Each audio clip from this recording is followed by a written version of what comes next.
Dear students, now that you have completed chapter 2, it is time to begin chapter 3 of your book, and this is about matrices. So how do we deal with matrices in R? सबसे पहले तो आप ये देखें कि matrix को जब हम R के अंदर करने लगते हैं तो किस तरह हम उसको कंसीव करें माइंड के अंदर कि मैट्रिक्स क्या चीज़ है. I would like to read that which is written in your book. It says here, by now you have a solid handle on using vectors in R. A matrix is simply several vectors stored together. Okay? Several vectors stored together. Whereas the size of a vector is described by its length, the size of a matrix is specified by the number of rows and the number of columns.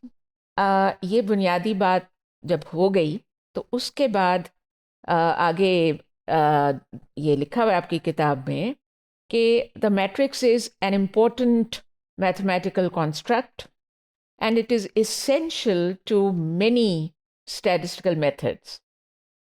And it also says here that typically you can describe a matrix capital A. आप ये note करें कि हम vectors जब कर रहे थे तो अक्सर हम अपर केस नहीं यूज़ कर रहे थे, छोटे लेटर्स यूज़ कर रहे थे, लेकिन यहाँ पे कैपिटल ए लिखा गया है क्योंकि मैट्रिक्स की बात हो रही है. तो उसके लिए कन्वेंशन ज़्यादातर कैपिटल से ही हम करते हैं, तो वो वहाँ पे ये यहाँ पे लिखा हुआ है. So we can describe a matrix capital A as an M by N matrix, meaning that there are exactly M rows and N columns in that matrix. अब सवाल ये है कि इस चीज़ के साथ हम R के अंदर किस तरह डील करेंगे.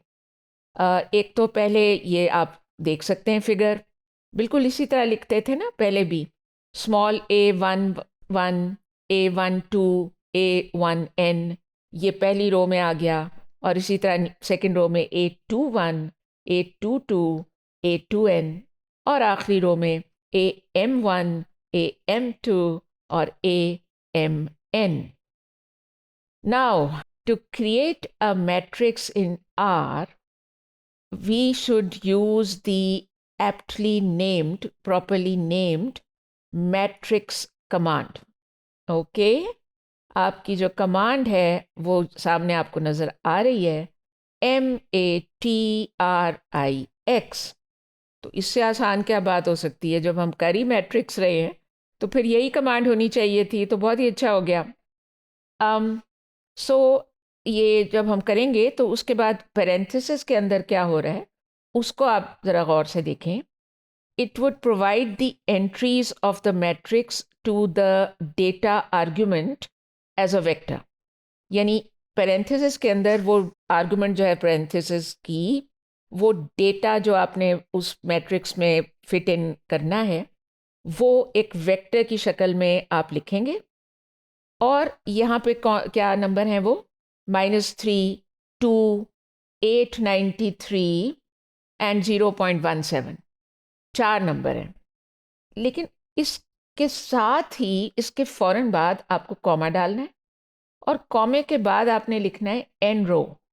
एन रो का मतलब नंबर ऑफ रोज, और वो 2 यहाँ पे रखा हुआ है, और फिर कॉमा डालें एक और फिर लिखें एन कॉल, यानी नंबर ऑफ कॉलम्स, और वो भी 2 लिखा हुआ है.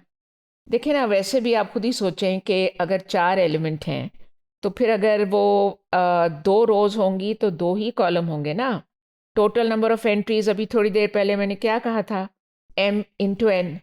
तो अगर 4 हैं टोटल तो फिर वो 2 इंटू 2, 4, तो 2 रोज़ and 2 columns.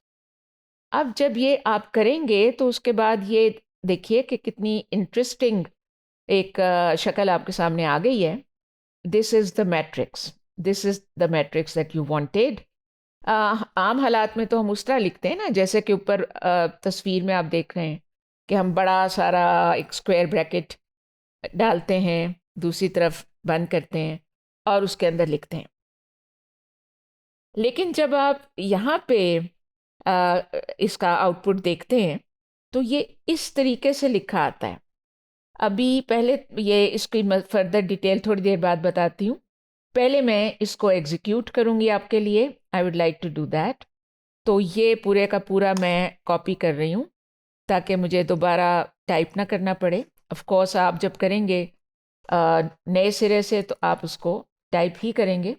I would like to paste, और ये पेस्ट हो गया है। इसका मतलब है कि होपफुली अब मैं अगर दोबारा ए लिख के एंटर करूं तो ये आ जाना चाहिए।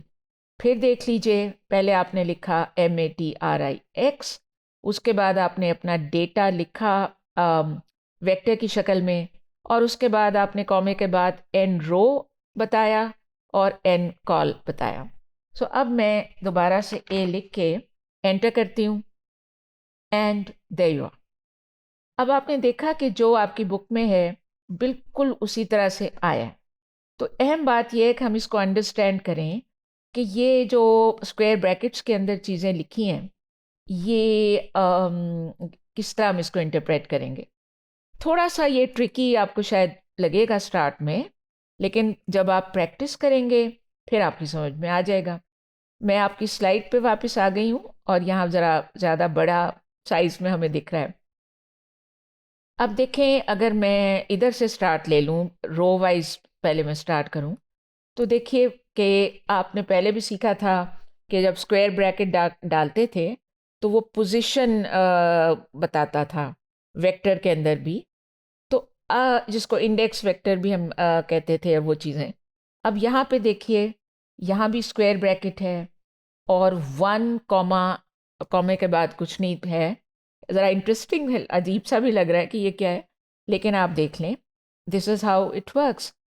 अब ये 1 कॉमा लिखा हुआ है, तो इसका मतलब है कि ये वाली जो एंट्रीज हैं, ये -3 और 893, they are in the first row of the matrix, right. और उसके बाद ये जो नीचे वाला है उसमें 2 कॉमा लिखा हुआ है, और इसका मफहूम क्या है कि ये जो दो नंबर हैं 2 and 0.17, they are in the second row of this matrix.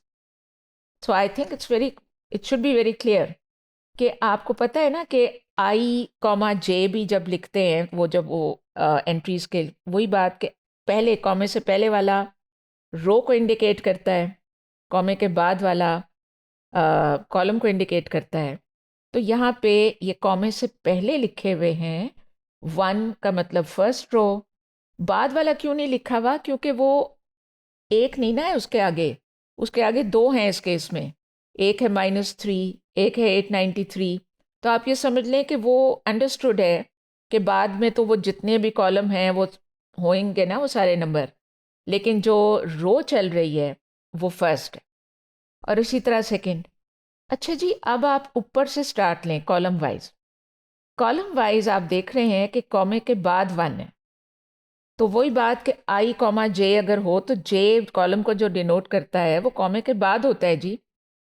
तो इसका मतलब ये हुआ कि ये जो यहाँ पे कॉलम वाइज जो नंबर हैं -3 और 2, these are in the first column, and of course you can see they are in the first column।